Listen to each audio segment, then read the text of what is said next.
I mean, it really is, even in America, this rise of these mega churches, that's become a phenomenon. But at some point, it really was breaking from a tradition that everyone had held. If you're a Methodist, you stay a Methodist. You're a Lutheran, you stay a Lutheran. Yes. But the breaking away.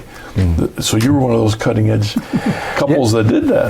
Yes, and we went 1 year to the States, and then we came back and saw, of course, what was happening here in the charismatic movement, in the faith movement.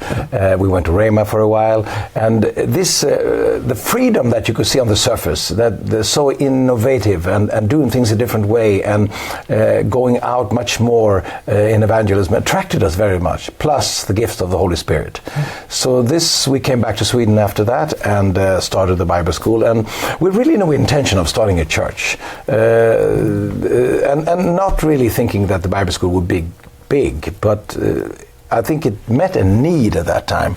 So there were, for us, 200 people, quite a lot, and it came 200, and then the Bible school started to grow, and it grew substantially. So in this process, or in the beginning of it, we felt we needed to start a church. So because where should these people go? Where do they go on Sunday and so forth? So we started this church that became in the beginning highly controversial, but after a while it was people getting used to it, of course, and so on. At that time there was not many independent churches. Now it's a totally different scene now. Okay. But anyway, so it expanded drastically, and we were young in the ministry, and we did a lot of mistakes, of course, but still we felt that it was amazing to see how the Lord met the needs for especially these young people. And so we started to send out teams also in evangelism, and later on also in missions.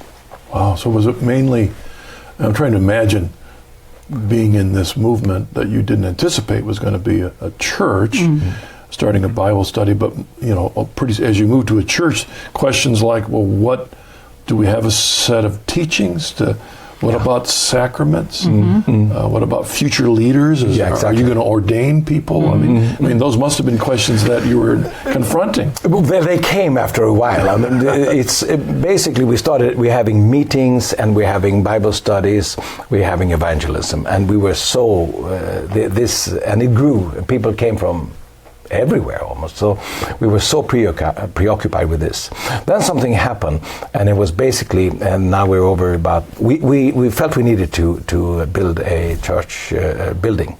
So we built one, and first we thought about 1,000, and then we expanded it. So it ended up with 4,000 seats.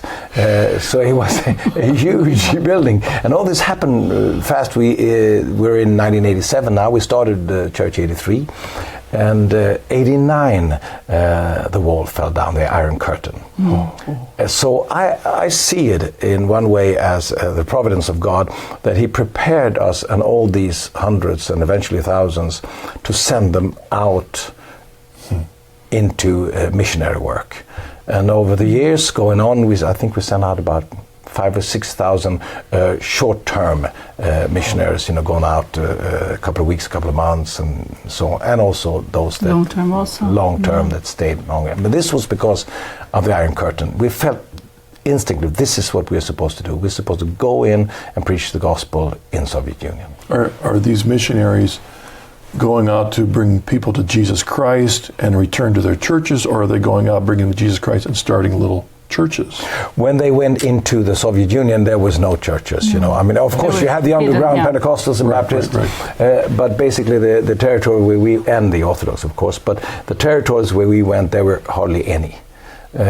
So we just went out and had meetings. We preached in the streets and in squares, and then we rented buildings. People would come. We rented the former KGB headquarters in Estonia, in one of the cities in Tartu. And people would come for that meeting. It was a 3-day meeting. People would come from all the way from Magadan, which is on the other side of the continent. They take days to come there with the train. And after the 3 meetings, 3 days were over, people refused to go home.